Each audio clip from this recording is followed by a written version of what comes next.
হযরত আবু বকর রাদিয়াল্লাহু তাআলা আনহুর স্ত্রী একটু মিষ্টি খেতে অনেক দিনের অভিলাষ। পয়সা তো নেই, তাই খলিফা যা আনেন তা থেকে একটু একটু করে বাঁচিয়ে বাঁচিয়ে কষ্ট করে কিছু পয়সা জুগিয়ে একদিন মিষ্টি আনবেন। খলিফাকে বললেন, একটু মিষ্টি আনো। আল্লাহর নীতিতে বিশ্বাসী খলিফা আবু বকর রাদিয়াল্লাহু তাআলা আনহু স্ত্রীকে জিজ্ঞাসা করলেন, এ বাড়তি পয়সাটুকু তুমি কোথায় পেয়েছো? তখন উত্তরে স্ত্রী বললেন, প্রতিদিনে তুমি যা আনো তা থেকে একটু করে বাঁচিয়ে বাঁচিয়ে এইটুক রাখলাম। আবু বকর রাদিয়াল্লাহু তাআলা আনহু বলেন, সর্বনাশ! তাহলে তো বোঝা গেল রাষ্ট্রকর্ম থেকে আমার এতটুকু না হলেও চলে। আজ থেকে আমি এতটুকু নেব না। আর ওই বাড়তি টাকাগুলো তিনি রাষ্ট্র কোষাগারে জমা দিয়ে দিলেন।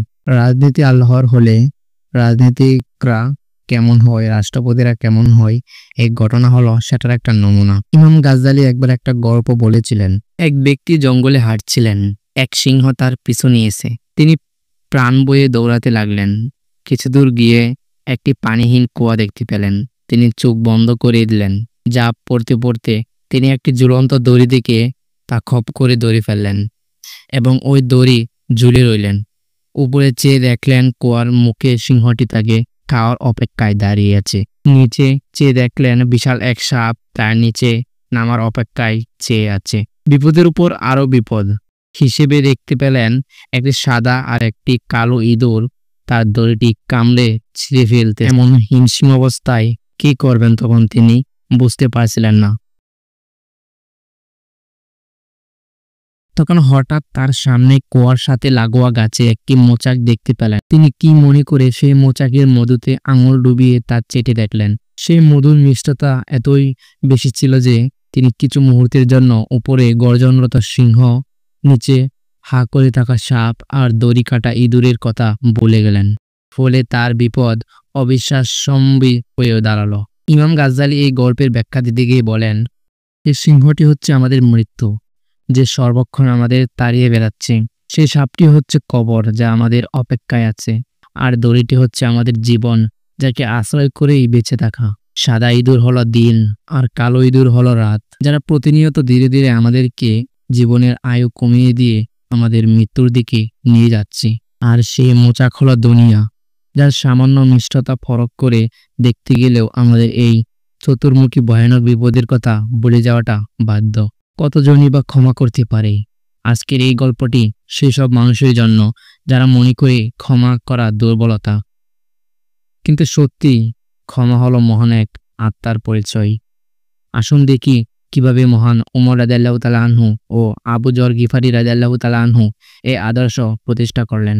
হযরত উমর রাদিয়াল্লাহু তাআলা আনহু এর শাসন আমল একদিন দুজন লোক এক বালককে টেনে ধরে নিয়ে আসলো তার দরবারে। উমর রাদিয়াল্লাহু তাআলা আনহু তাদের কাছে জানতে চাইলেন যে ব্যাপারটি কি, কেন তোমরা একে এভাবে টেনে এনেছ? তারা উত্তরে বলল,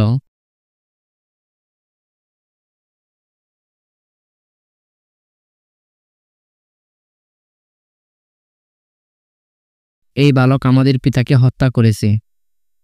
হযরত উমর রাদিয়াল্লাহু তাআলা আনহু বালকটিকে বলেন, তুমি কি সত্যি তাদের পিতাকে হত্যা করেছ? বালকটি বলল, হ্যাঁ, আমি হত্যা করেছি, তবে তা ছিল দুর্ভাগ্যবশত। আমার উট তাদের বাগানে ঢুকে পড়ছিল। তা দেখে তাদের পিতা একটি পাথর ছুঁড়ে মারল, যা উটের চোখে লাগে।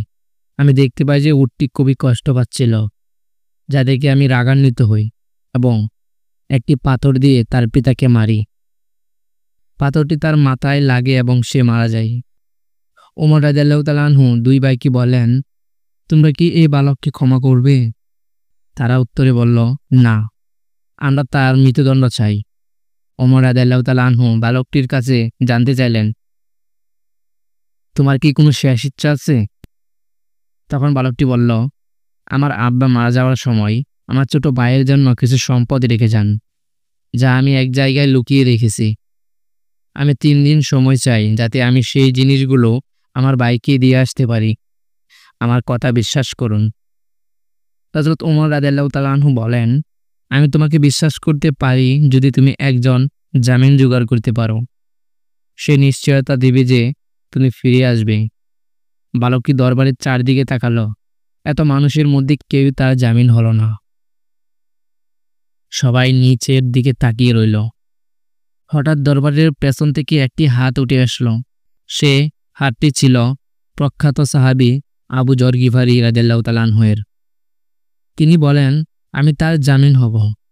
চিন্তা করুন, জামিন মানে হলো যদি বালকটি ফিরে না আসে তবে আবু যর গিফারি রাদিয়াল্লাহু তাআলা আনহু-এর শিরচ্ছেদ করা হবে। সুতরাং বালকটিকে ছেড়ে দেওয়া হলো। একদিন গেল, দ্বিতীয় দিনেও বালকটি আসলো না। তৃতীয় দিনে দুই ভাই আবু যর গিফারি রাদিয়াল্লাহু তাআলা আনহু-এর নিকট গেল। আবু যর রাদিয়াল্লাহু তাআলা আনহু বলেন, আমি মাগরিব পর্যন্ত অপেক্ষা করব। মাগরিবের কিছুক্ষণ আগে আবু যর গিফারি রাদিয়াল্লাহু তাআলা আনহু দরবারের দিকে রওনা হলেন। মদিনার লোকজন তার পেছন পেছন যেতে লাগলো। সবাই দেখতে চায় কি ঘটে। আবু যর রাদিয়াল্লাহু তাআলা আনহু একটি বালকের ভুলের কারণে আজ জীবন দিচ্ছেন। হঠাৎ আজানের কিছুক্ষণ আগে বালকটি দৌড়ে আসলো। লোকেরা সবাই অবাক হলো। ওমর রাদিয়াল্লাহু তাআলা আনহু বলেন, হে বালক, তুমি কেন ফিরে এসেছ? আমি তো তোমার পিছনে কোনো লোক পাঠাইনি, কোনো জিনিসটা তোমাকে ফিরিয়ে আনলো। বালকটি বলল, আমি চাই না যে কেউ বলুক একজন মুসলিম কথা দিয়েছিল কিন্তু সে তা রাখেনি, তাই আমি ফিরে এসেছি।